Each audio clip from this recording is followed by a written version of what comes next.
Good morning or afternoon, everybody. So happy to see you all here. And we've had a couple of weeks off from this series, giving me a time to kind of refresh and renew my perspective and hopefully give your neurons a little break from every Sunday. And glad to see more of you back. Well, in the context of what we're enduring in our social, political, COVID, financial milieu we all find ourselves mucking about in, I think there's for me, a particular focus with all that in the pelvis and the low back. And that is that all of this situation around us is a tremendous engine of anxiety in our systems. And that anxiety reflects itself in the structure and function and energetics of the pelvic bowl and all of its implications for our physiology and our posture and our arrangement muscularly and energetically in the space around us and the space within us. So I hope to be speaking to that as this presentation unfolds itself. And as ever, my perspective is not just your normal academic anatomy of names of muscles and pictures of muscles and origins and assertions of muscles, but the weaving together of a synergistic, complex whole that involves not just the anatomy, but the movement that anatomy flows through and the synergies of that movement, not the isolated muscles of that movement, and the crossroads of our muscular, skeletal, postural movement system with the energy fields that are coursing through our body and that we are absorbing and that we are radiating at all times. So I want to frame this looking at the pelvis and the low back as the pelvis is the foundation of the spine and very important to all spinal alignment above. The pelvis and the lower abdomen, the abdomen, are the bowl of our viscera, which contain all of our internal organs and glands, which are hopefully humming along busily, trying to keep us nourished and well supported.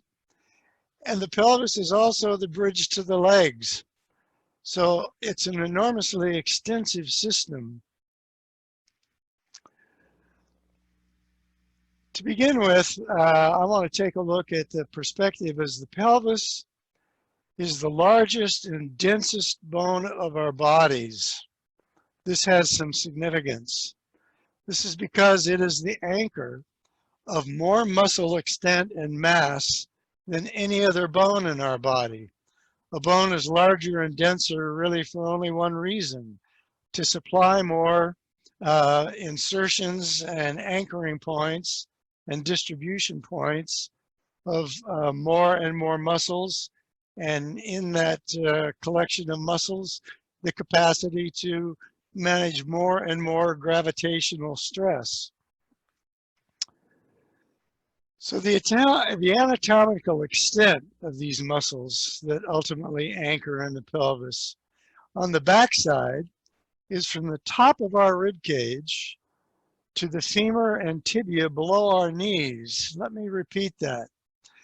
That it is all the way from the top of our torso as our spinal muscles anchored in the sacrum climb all the way up to the first rib. And from the pelvis down in our leg muscles, through the patellar tendon and the tendons of the hamstrings, descend all the way below our knees. So from the base of our neck to below our knees is the spider web expansion of the pelvic girdle as a whole.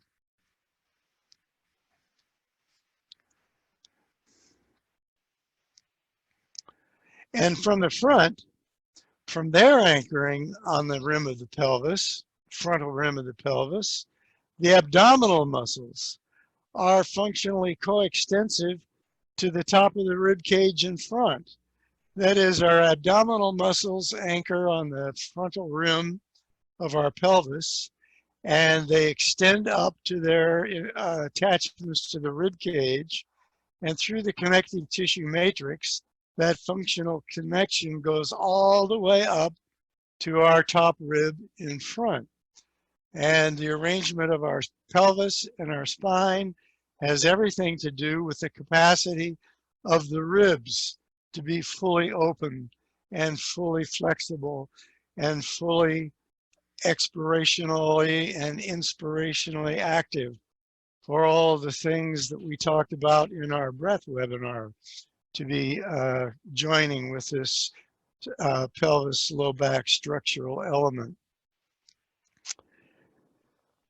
Now, we'll be looking in more detail at this, but mentioning those frontal muscles of the abdominals up through the rib cage and up to the top of my first rib, the strength and the tone of our abdominal muscles play an important part in the stability and movement of the lumbar spine and the pelvis. So from all that full pelvic rim, from back to front, we have a column of muscles that are all key elements in supporting the strength, the flexibility, the movement, and the tone levels of the muscular surround of the pelvis and the lumbar spine. Now, the bowl of the pelvis, along with the abdominal muscles, are the container of all the organs and glands in the abdomen. That is to say, this arrangement of pelvis, lower spine, and abdominal muscles has to do with the functional and anatomical and energetic containment of all of our guts. So they are suspended and supported and contained in a functional way so that our digestive organs and all the various glands of our body secreting this and that to support our physiology are all part of our energetic, anatomical, skeletal support system. This bowl of the pelvis and the lower abdomen, which contain the first, second, and third chakras, more on that point briefly, ahead of ourselves. This bowl and lower abdomen form our center of gravity from which all movement radiates. So this is the core of our structural element in our arrangement in the gravitational field, which is the ocean we swim in and never goes away, and we have to accommodate healthfully and energetically and support-wise, so that all movement radiates from that center in a balanced, functional, and organized way. There is no asana and no bipedal movement or posture that does not involve the musculature, and I mean the full extent of the musculature of the pelvis in one way or another. I mentioned that first, second, and third chakra, and let me expand on those thoughts a little bit. That the bowl of the pelvis is the support system through the pelvic floor of our first chakra. That first chakra is devoted to and involved with the perpetuation of our life force. This is our primary source of energetic arrangement. And the world we are living in right now is a multi-pronged assault on our feeling of our security in that life force energy, and our very survival is at stake on many levels. When our survival is at stake and challenged, this is the generator of a great deal of anxiety about the prospects of our survival and the prospects of our thriving. So we are in a milieu which is greatly challenging the energy